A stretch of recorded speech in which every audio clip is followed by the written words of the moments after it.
So we've gotten the majority of the parts off. There's the front crankshaft pulley, sprocket, and that's the one that holds the timing belt. That's the one that's for the balance shafts. And you know, zip ties are just your best friends. And I have them here in order how they're going to go back. So that's the top balance shaft, bottom. That's the eccentric roller that is going to do the balance shafts. And then these right here, that's the idler pulley. And then this guy right here is the one for the actual timing belt that goes around the crankshaft and then the camshaft up there. So I'm putting everything here because I'm also going to clean it up.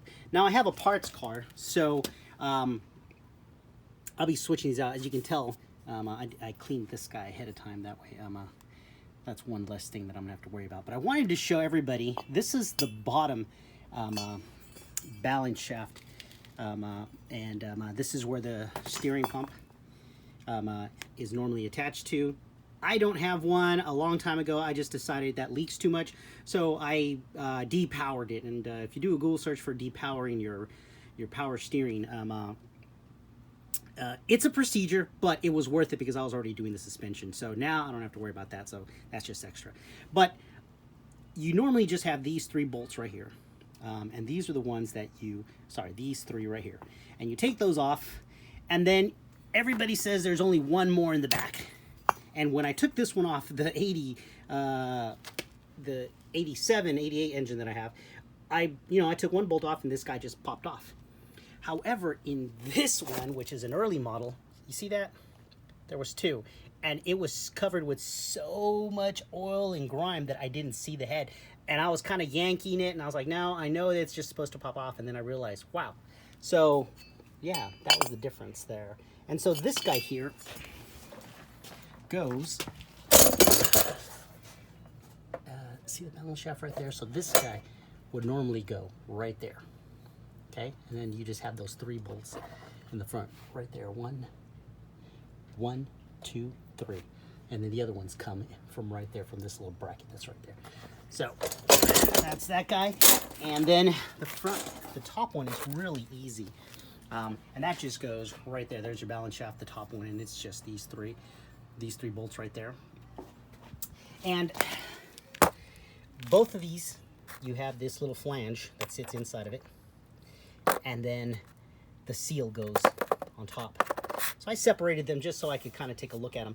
And normally they say, hey, roll your finger through your fingernail through here, and if you feel anything, well, you know what? I don't even have to go through my fingernail. You can tell that guy is supposed to be smooth, and man, these guys have never been changed. So it's a good thing that I have these guys on order. Sorry, they should be coming in tomorrow, but I was hoping to finish it. Regardless, I'll be able to at least assemble most of it. So that's there, but it's great to have a parts car, so that way I did some prep work ahead of time. These guys are gonna look sharp.